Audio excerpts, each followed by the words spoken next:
Hey family, we are so excited to bring another episode of Theology in 30 to the Hope TV. Just a little history for those who may be joining us for the first time, and welcome. Theology in 30 was birthed in 2018, and I hosted a few episodes on Instagram and Facebook. So I have to stop and thank my senior pastor and our executive producer, Dr. E. Dewey Smith Jr., for the opportunity to bring Theology in 30 back for a second season. Thank you, Pastor. Now I'd like to share a little bit about the purpose of the show. Theology in 30 evolved or was birthed out of my desire to engage in theological discourse with my friends, colleagues, mentors, family, and people who are just curious about theology. So let me pause right here to say that you don't have to be a theologian or a preacher to watch and enjoy Theology in 30. And I want to stop right here to thank all of our supporters. You've been rocking with us for an entire year and then for our second season, and we just want you to know that we appreciate you. So y'all already know what I need you to do. I need you to talk to me in the comments. Let me know that you're here. Let me know where you're watching from so that I can engage you during this episode. Finally, we want to grow. We want to grow our viewing audience, so we need your help. We want you to follow us on Instagram at The Hope TV and then share this link from our page to yours.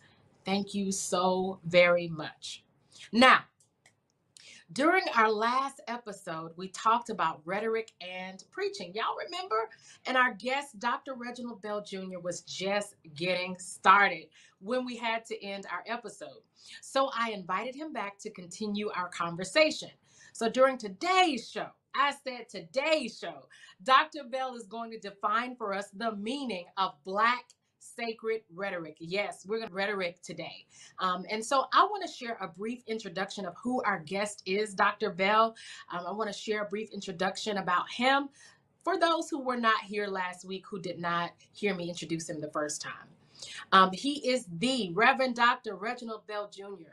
He obtained his Master of Divinity degree from Emory University, Candler School of Theology, my alma mater, where he received the John Owen Smith Preaching Award. He also earned a Doctor of Philosophy degree from the University of Memphis, where he was awarded the John Angus Campbell PhD teaching. He served as an executive pastor, pastor of preaching, teaching, pastor of evangelism, pastor of singles, and pastor of youth and children at numerous churches in numerous denominations. He is also the co-author of 600 plus illustrations for sermons and other speeches, which is scheduled for release in December. And I'm excited about that. I'm a part of that work. So, Theology in 30 family, I need you to put some love in the comments as we welcome back for a second episode, the Reverend Dr. Reginald Bell Jr. Put some love in the comments for him. Dr. Bell, say hello to everyone today.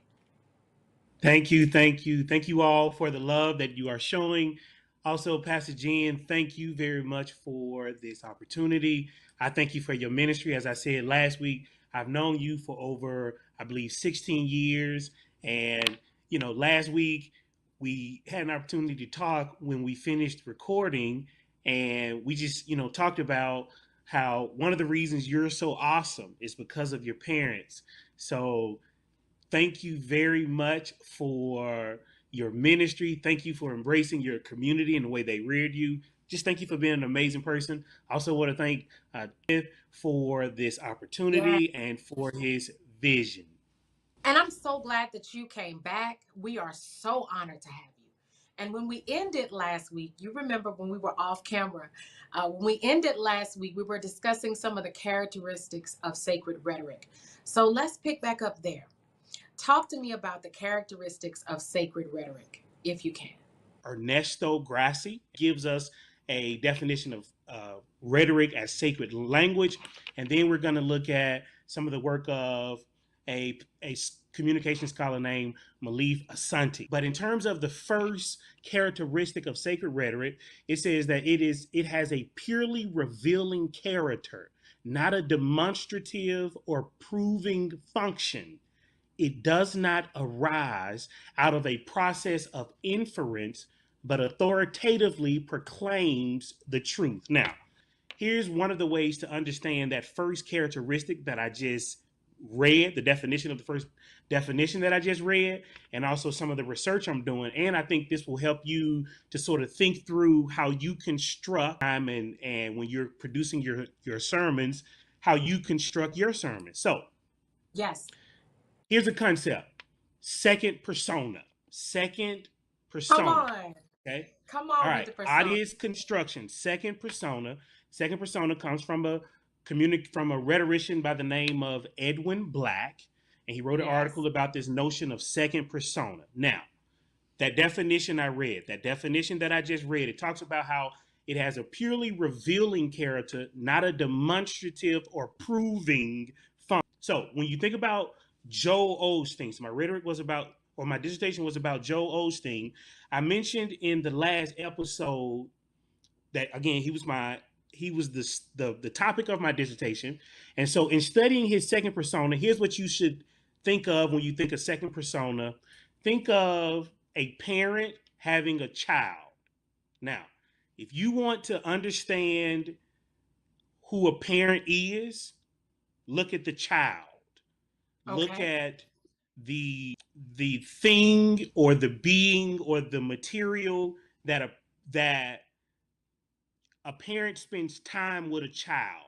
Okay, so when you think about your preaching or Joel Osteen's preaching, every week he's spending time, he's honing his craft, he's producing something, and that something that's produced is called the second persona. Okay, so just like a parent creates a child and the child grows and becomes an adult, the child acts a certain way because of the time that the parent spent molding and shaping it. Okay, so that's second persona. All of us have a second persona. I can take your sermons, anybody's sermons, and just look at your work, and your work will reveal what is called tokens. Tokens. Tokens meaning when people listen to your sermons, we ask them to become something. We ask them to do something. We're always doing that in every sermon that we do. Now, Joel Osteen, some people disagree, but technically, Joel Osteen uses the Bible when he preaches. There's scripture throughout his sermons. He uses the Bible. Now, some of you are sitting there thinking, well, but he doesn't use it right. Okay, that's fine. That's not why I'm talking what I want to focus on. Because notice I'm showing the difference between sacred black rhetoric and I guess, sacred rhetoric or the way some other people preach. Here's what I'm saying. Osteen does base what he asks people to become on the Bible. Whether you agree with how he does it or not, he still uses the Bible to ask people to become something in the world. Now, here's what prosperity gospel preacher, but he also is more specifically concerned about health, wealth, and relationships. Health, wealth, and relationships. He's different from other prosperity gospel preachers because he adds the relationship piece to it, which is very important. Okay, any sermon he preaches is going to help people do one of those three things. So he's very focused. He's very intentional in everything that he does. And he uses the Bible to prove that this is what people should want to be and do with their lives. All right, are you all with me? Now, the black preacher, or, last week I talked about, it's good to understand rhetoric, the context of rhetoric, because the Bible or the people that we read about in the New Testament, they lived in a period where the main education was rhetoric. So the people we read about in the Bible that was a macro system that affected everything they did. So when you think about the black preacher has always served a different material purpose in the world than non-black preachers or white preachers. Okay? The black preacher. Now, here's the thing. In terms of the, and sacred, it says it has a purely revealing character that is not demonstrative. Here's the thing. Even with the Bible, in terms of sacred black rhetoric, calling people into something, sometimes what the person stands and says is not traditionally viewed in the Bible. For example, not validate or confirm women to preach. And they take the side they reread and they cannot see that women should be able to preach. It is the same way that some people use the Bible to justify slavery. So in terms of the black preacher, and when the black preacher was created, the black preacher, sacred rhetoric, it has a purely revealing character. Like whatever you're saying is not always based in, okay, I can go somewhere and prove this point that I just tried to make. No. Sacred rhetoric, it's authoritative by itself. It's a deep conviction in what God has called you to do as a black person, understanding what's going on in the material world.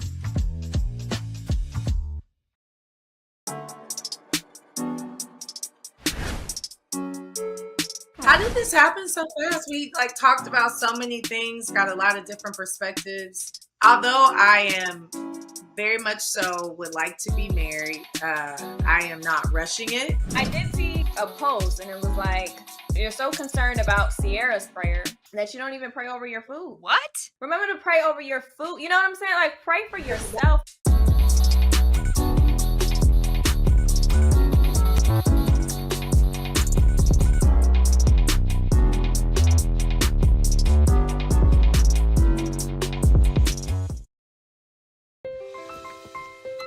All right, let's try this. COVID has been a really long fight, and it's been especially tough on kids. It's been a rough transition for all of us. Right now, as a father, I want to give the best tools to protect my kids. So what can we do to get back to that sense of normalcy? Many parents vaccinated against COVID. The answer is absolutely yes. My own sons, who are 6 and 8 years old, had their COVID vaccine. It's an added layer of protection to keep kids from getting any type of severe illness or complications from a COVID infection. A lot of parents are also wondering if the vaccines are safe. Yes, it's safe and effective for children. Definitely safer than a COVID infection. Children get a smaller dosage than adults do. So if you have questions or concerns about the vaccine, We're here to help. We have the tools we need to protect kids and help them stay healthy and all get through this together.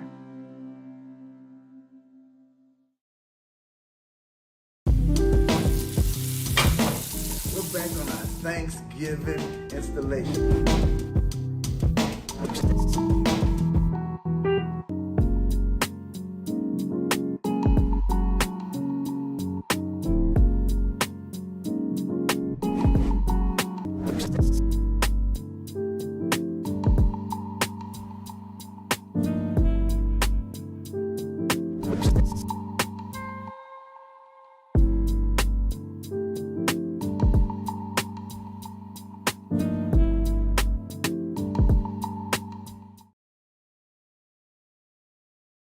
So, a couple of things. I want to clarify for our audience because, this is where you play. Intellectually and academically, you play in the area of Black sacred rhetoric. And so some of the terms that you're sharing, I'm familiar with because I had Dr. Andre Johnson. But our audience may not be as familiar with. So I want to slow down a little bit and go back because you said something really key when you talked about there is a such thing as sacred rhetoric. Okay, my thought for that or scholar that I look at for that definition is Deborah K. Sugar, who talks about sacred rhetoric being emotive, right? It's something that stirs. It has a religious or spiritual quality. She even says at the end of her article on this, she says the Holy Spirit is a sacred rhetor. So I want to start. Yes. Right. So I want to just kind of full stop explain that we're making a distinction here. Sacred rhetoric being this emotive, soul stirring language that emerges in sermons. That's sacred rhetoric. Put a pin right there. And then Dr. Bell is explaining to us, or how I understand what he's saying, is that this whole piece of Black sacred rhetoric has a different motive.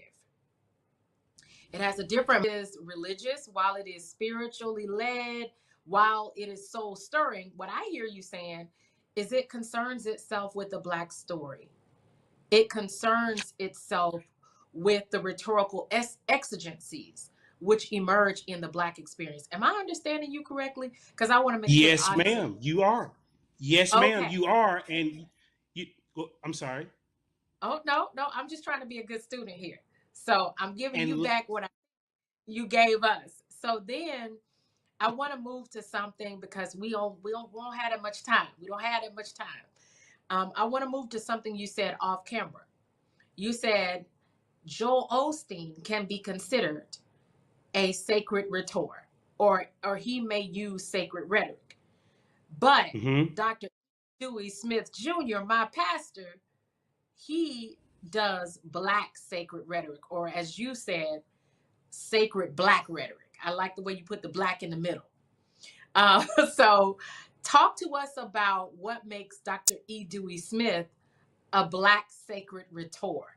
Go there for us. oh, okay, so I want us to, as we think about rhetoric and how we should probably be concerned with it, think of Asante's work where he says instead of a Eurocentric understanding of rhetoric, more of us should embrace rhetoric in an Afrocentric sense is the productive thrust of Come on. language into the unknown in an attempt to create harmony and balance in the midst of disharmony and indecision. Rhetoric is not a science, art. Okay? I love it. So I had the opportunity to attend a funeral recently that Pastor Smith preached, and it was the funeral of the prominent rapper named Trouble. So here's the first clip that I want you all to look at. It is about 3 minutes long. So here's the first clip that'll sort of set the context of what we experienced during that service. You talk about my brother for 20-some years, and the words. Oh, my MLB brothers up here with me because they're what he created. Y'all boy, come up here with me, bro. It ain't no disrespect to nobody, but this trouble creation, this what he created.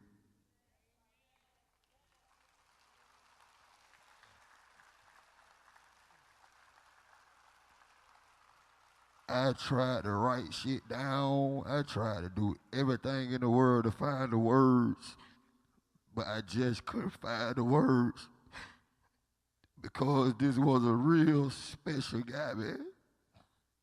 And he just never judged nobody, always accepted people, so ambitious, fearless, a woman's man. I'm talking about just an all-around great creation, man.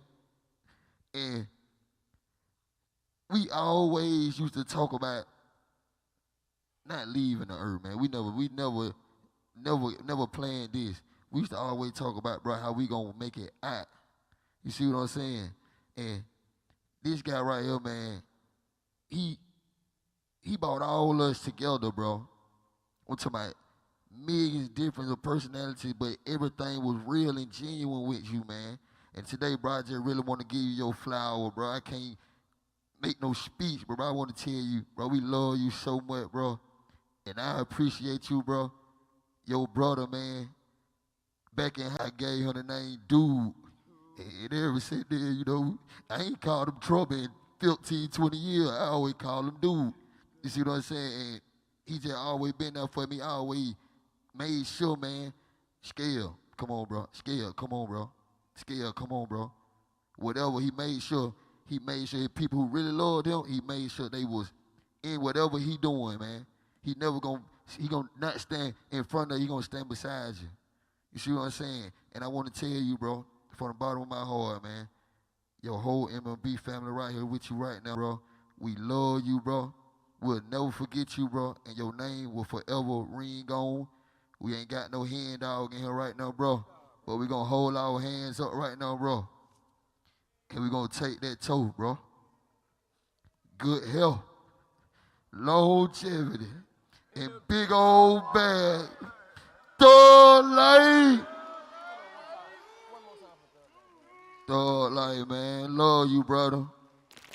What stood out in this clip for you as the rhetoric scholar on Theology in 30 tonight? So, in terms of what you heard, what you saw, I'm sure some of you are probably still trying to get off the floor. Oh my God, that happened in the church, the sacred space. One of the things that I love about what happened is, well, one of the things the speaker said was, we always used to talk about not leaving earth, but getting out.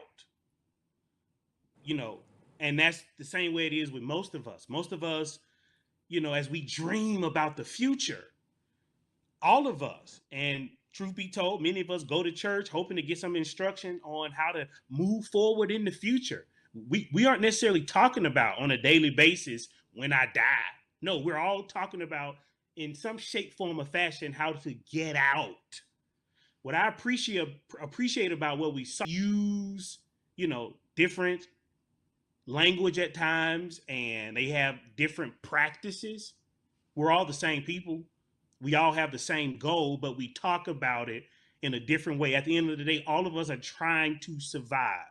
So I appreciate Pastor Smith for just creating that opportunity for, in the sacred space for what is considered by many to be profane, unholy, but we see all this taking place right there, okay? In the same space. We are the same people, all right? So in this next clip, Pastor Smith explains why he was selected to preach the funeral. Rhetorical situation. Let's watch. I was thinking early on my way here about my first encounter with Marielle, with trouble. And it actually happened when he came to worship with us here in Jug. And he made a post on his IG that day. And the post that he made, I like going to church today because church was gangster. And sometime later I had the opportunity to do some production with him along with Desi Banks, and we produced something together with him. And he said to me, I like it when you speak because you keep it gangster. I've been a preacher for a long time, and I've heard people say the Lord blessed me through the message, or the message encouraged me, or the message inspired me, your sermon gave me hope. I never met nobody that said your sermon was gangster. So as I watched Pastor Smith, explain, church was gangster. I mean, one of the things I thought about was Thomas G. Long, who's a homiletician, prominent homiletician. But one of the things he talks about as he described the role of the preacher is that the preacher is one who basically rises from the audience, rises from among the people. Exactly. Okay? Pastor Smith, he's college educated, but one of the things that he has the ability to do, the skill set to do, is to appeal to both the college educated and the gangsters.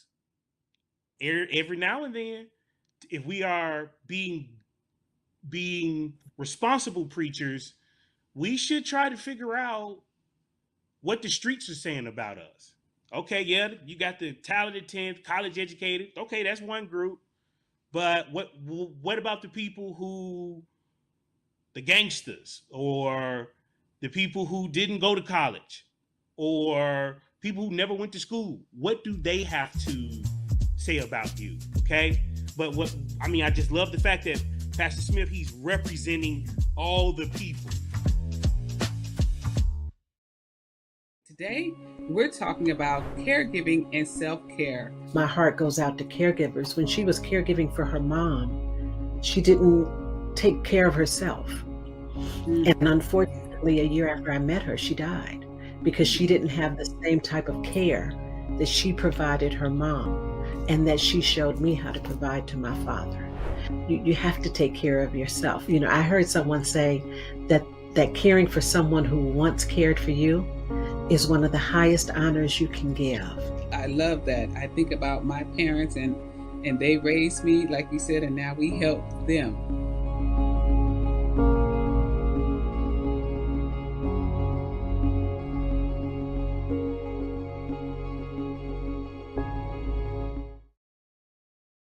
Severe weather can strike anytime, anywhere, but stay safe. Hey, Jim Cantori here. I stay safe in dangerous weather by planning ahead. You can stay safe too with a few easy steps. Build an inexpensive kit with supplies for your family's needs. Write down important information like phone numbers and medications. Always talk with your family and remember any pets in your planning. Be ready, be safe. Start your plan today at ready.gov/plan.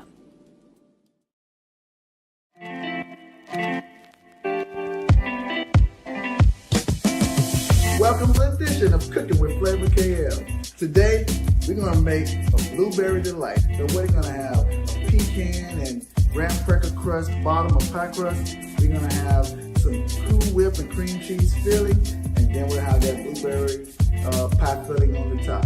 Let's get those spatulas, guys. Let's go.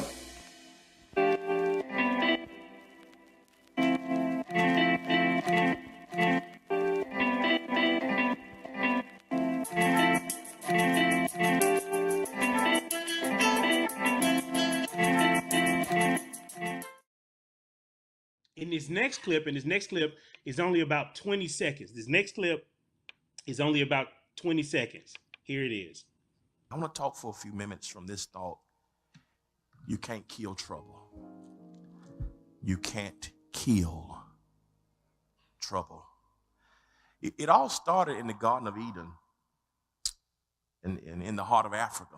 I really appreciated that moment because, you know, Dr. Smith is not afraid to honor Black history and to honor the African roots of the Bible. Okay?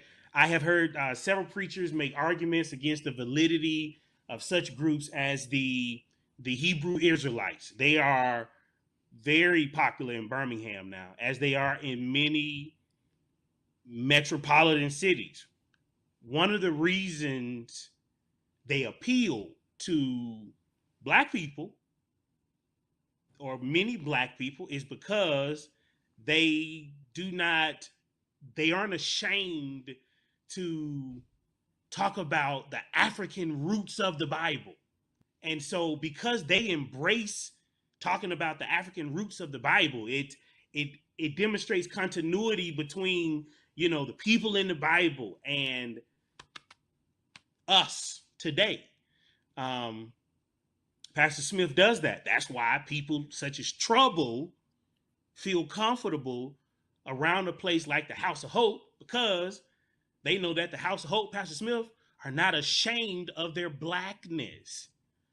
Jen, I saw a few things about the House of Hope and Pastor Smith's commitment to honoring Africa and Black preaching in his sermon that he preached. Could you please expound on the next clip? So we'll watch this clip, bow on it for us, because this has been powerful and so helpful.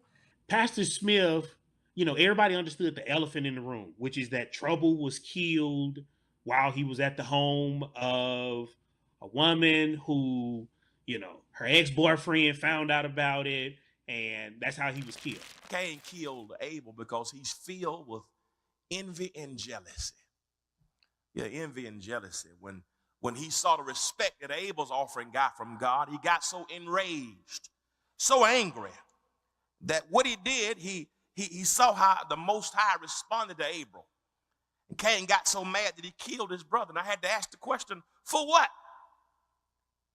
For what reason, Cain, did you have to kill your brother? Okay, your first offering didn't work. You had time to go get another sacrifice. God didn't respect your first offering. Go get another one. You had time to start over, to do something else. But you decided to kill your brother, Cain. For what? At the end of the day, for nothing. It is amazing how sometimes even we have a tendency to kill our brothers, but can't kill our emotions. We kill our brothers, but can't kill temporary madness in a moment. And we kill our brothers, but not realizing that we're also killing the futures and killing those who love us, and killing our parents, and killing our mamas, and killing our children, and killing our communities. Isn't it amazing how we can kill each other, that life has no meaning with each other? Not because you're defending yourself, for nothing. And what is so sad here, in this instance, you kill your brother for what? Kill each other for what? For a relationship? He humanized trouble. You cannot silence the voice of Abel. And it hit me. It hit me. Abel is still speaking. Still has a voice. That Abel still got something to say. Can I tell you something? Trouble. Do music and rap and how he treated people, expressed the language of his culture, tell stories of the streets of real struggle, but yet he used his wealth, his platform to provide for his family. Man, it brought tears to my eyes to see him talking about when he was able to get that house for his mama. And about his mama, never have to worry about putting her head down no more. You ought to give God praise for it. Let's give his mama a hand. That thing blessed me. He took care of his mama. What the greatest thing a man could do, provide for his mama.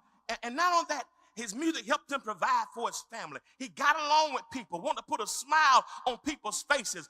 And then what blessed me a few years ago, he saw how Atlanta was getting crazy and shooting and sensitive stuff, that he worked with people to come up with guns down and water guns up.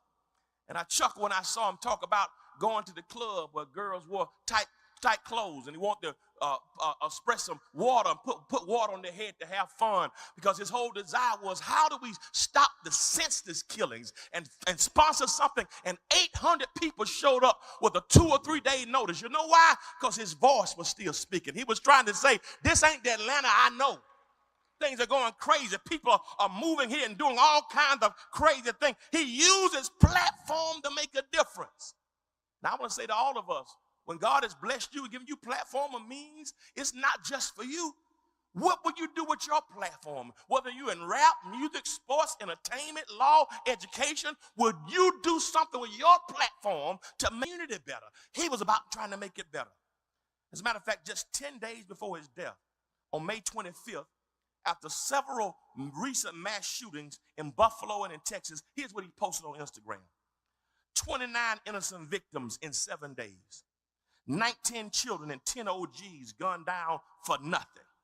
As I'm sitting here thinking, dog, I have no answers, but I do feel as if we need to return to the big God. Lynching has been going on since the beginning of time to our people. Though we're still going through it, in a sense, it did better for us from the fight of our ancestors put up for us. Malcolm, Martin, Rosa, Fred Hampton, etc. The only difference I see between our ancestors and us is through every tragedy, struggle, and battle they had. In every instance it happened, they gathered and prayed to the big God and came together as one. That's how the songs became to be made. The stuff we go through, millions now making money off talking junk, dividing each other up, racing to see who can get the most material gains. There's no love out here or real reasoning. Just lust and wishes of having tickets. And then he put this scripture in Luke 9:26. For whosoever is ashamed of me and of my words, of him will the Son of Man be ashamed when he comes in his glory and the glory of the Father and the holy angel. Blessings and peace and blessing to everybody. And then he closes it out, #Thug Love. Pastor Smith masterfully helped all of us to reimagine trouble. He's more than a rapper or more than a member of Thug Life. And he eulogized him not as a rapper, not as a member of Thug Life, but as a cultural leader who used his gifts, talents, money, and social media platform to help Black people to rise above their dreadful plight. That's what we're supposed to be doing. Here's how I want to close. And as I'm closing, one of the ways to support my ministry is to follow me on Facebook. Follow me on Facebook. You can find me on Facebook, Reginald Bell Jr., or follow me on Twitter at Reggie Bell Jr. Dialogue with you. If you have a question, send me a question. But here's how I want to close. I want to close with a quote from Dr. Gardner C. Taylor. And Dr. Gardner C. Taylor talks about something called the throbbing heart of God. He says that preaching that gets closest to the throbbing heart of God is preaching that is touched and tinged with heartbreak that sees and senses and says something of the heartbreak of God. Throbbing heart of God preaching does not make listeners further victims. Instead of harping on what people are or are not doing, legitimate hope-giving preaching, that's what Pastor Smith gives. Legitimate hope-giving preaching sees past the false dichotomy of sacred versus secular and on bringing harmony in the midst of disharmony. Instead of mostly addressing actions that break the heart of the dominant white culture, such as marijuana smoking, the use of profanity, gang culture, rap culture, a true sacred Black rhetorician with a grasp of the oppressive rhetorical situation devotes energy to what really matters, which is setting the captives free. I believe that's Luke 4. Jesus, the Spirit of the Lord is upon me. Thank you. This has been life-giving. Let me pause here to say that you've challenged us, and I want to thank you for your honesty, for your authentic approach, but most importantly, for your mind. I mean, you really unpacked this whole idea of Black sacred rhetoric for us, and for that, I am grateful. Just to backtrack and just to leave some words of summary, what I hear Dr. Bell telling us is that if we want to be responsible with this preaching gift and with the gospel, we've got to know the language of the folk. We got to know what the streets are saying, and we have to hear the Black experience and those who we minister to and live among. So I love this. This is my kind of preaching. Dr. Frank Thomas, my mentor, one of my mentors, one of your mentors, talks about us dropping the gospel on conquered bodies and destroyed lives. And that's the kind of approach that I hear you telling us about and teaching us about tonight. So thanks. Is Theology in 30 on the Hope TV. We are the House of Hope Atlanta, and Dr. E. Dewey Smith Jr. is our senior pastor. We believe that life with God is better in every way, every day. And we want to thank you for joining us for another episode of Theology in 30. See you next week, family.